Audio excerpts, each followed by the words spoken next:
আসসালামু আলাইকুম everyone, welcome to my শখের ফার্ম। আপনাদের সাথে আছি আমি ইমরান। আপনারা যারা এখন আমার চ্যানেলটি সাবস্ক্রাইব করেননি তারা অবশ্যই আমার চ্যানেলটি সাবস্ক্রাইব করে দিবেন এবং বেল আইকনটি বাজিয়ে দেবেন যাতে আমাদের ফার্মের পরবর্তী আপডেট আপনারা জানতে পারেন। এবং ফেসবুক পেজ থেকে যারা দেখতেছেন তারা অবশ্যই আমার ফেসবুক পেজটি ফলো করে রাখবেন এবং লাইক কমেন্ট শেয়ার করবেন। তো আজকে দেখতেছেন আমরা ছাগলের যে খাবার সকালে দেই অর্থাৎ খড়, খড়টা মাখায় রাখতে পারেনি, এর মধ্যে দেখেন বাচ্চারা কিভাবে খায়। অর্থাৎ আপনারা ছাগলকে যেভাবে অভ্যাস করবেন আপনার ছাগল ওইভাবেই খাবার খাবে। তো ওদেরকে আমি অভ্যাস করে নিয়েছি ছোটবেলা থেকেই। দেখেন এই সুন্দরীর বাচ্চাটাও খাইতেছে একেবারে সুন্দরভাবে। এই চারটা পুরাই, এই চারটাই বাচ্চা আছে এখন। তো চারটায় ভালোই আলহামদুলিল্লাহ খায়। এই সাইডে আবার আমাদের যে বড় ছাগল ওদেরকেও দিয়েছি, ওরাও মজা করে খাইতেছে। আসলে মূলত হইলে গিয়ে আপনার খাবারের অভ্যাস, আপনি যে খাবার অভ্যাস করবেন ওইভাবেই খাবে। আপনারা জেনে থাকবেন যে আমরা সাধারণত বর্ষার যে ৩-৪ মাস আমরা সকালবেলা খড়টা দেই। আর এই যে দেখেন বর্ষায় যে অবস্থা, কর্দমাক্ত মাঠ, এবারে বাড়ির চারপাশ সম্পূর্ণ কাদাযুক্ত পরিবেশ আর কি।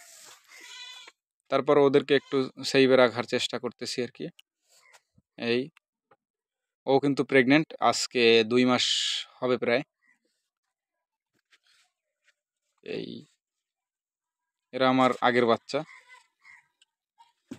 ওরাও অ্যাডাল্ট হয়ে আসছে প্রায়।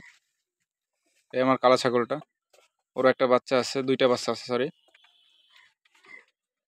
ওর বাচ্চা 2টাও বড় হয়ে গেছে।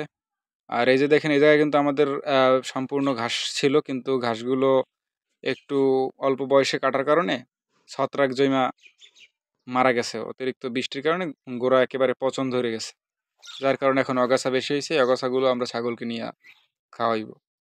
তো অগাছা আপনারা জানেন, অগাছা লতা পাতা আমার ছাগল ভালোই খায় আলহামদুলিল্লাহ, কোনো সমস্যা হয় না এই আর কি।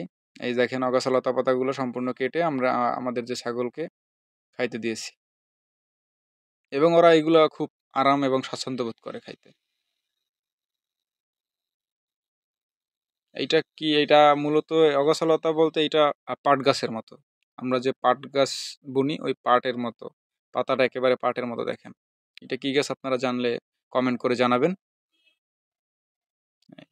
একেবারে ডাল সহ খায়, অর্থাৎ পাতা খায়, পাতার ডালও খায়, কারণ একটু গাছটা একটু নরম, ধইঞ্চা গাছের মতো, আর পাতাটা পাট গাছের মতো।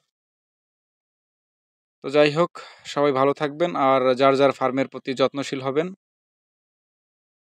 এই তো, আল্লাহ হাফেজ।